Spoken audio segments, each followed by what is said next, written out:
Hello मित्रमैत्रिणींनो, पहिलं मी तुम्हाला प्रश्न विचारेन की तुम्ही सर्व कसे आहात?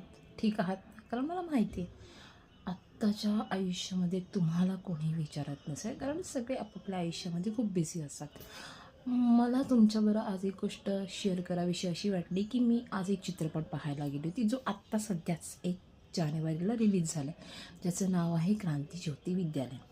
आणि मी तो चित्रपट पाहायला म्हणजे पाहिला आणि त्या चित्रपटामध्ये खूप विचार करण्यासारखं आहे.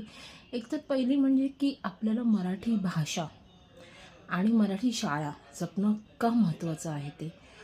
ॲक्च्युलीमध्ये त्या चित्रपटामध्ये एवढा मी बोलीन खूप विचार करण्यासारखा विषय आहे की शाळा का बंद पडतात? म्हणजे आपल्याला त्या जपणं किती आणि का गरजेचं आहे. आणि दुसरं म्हणजे आपली मराठी भाषा जी दिवसेंदिवस हरवत चालली आहे. कारण एकतर आपण आपणच बोलताना खूप लाजतो. आपल्याला असा विचार करतो, अरे समोरचा आपल्याशी हिंदीत बोलतो आहे ना, मग मी पण हिंदीत बोलतो. पण नाही, काही वेळेला असं असतं की जोपर्यंत तुम्ही त्या माणसाची मराठीत बोलत नाही, तोपर्यंत तो पण बोलत नाही. कारण एक प्रकारे आपल्याला त्याची लाज वाटते. सो खरंच तुम्ही तो चित्रपट पहा.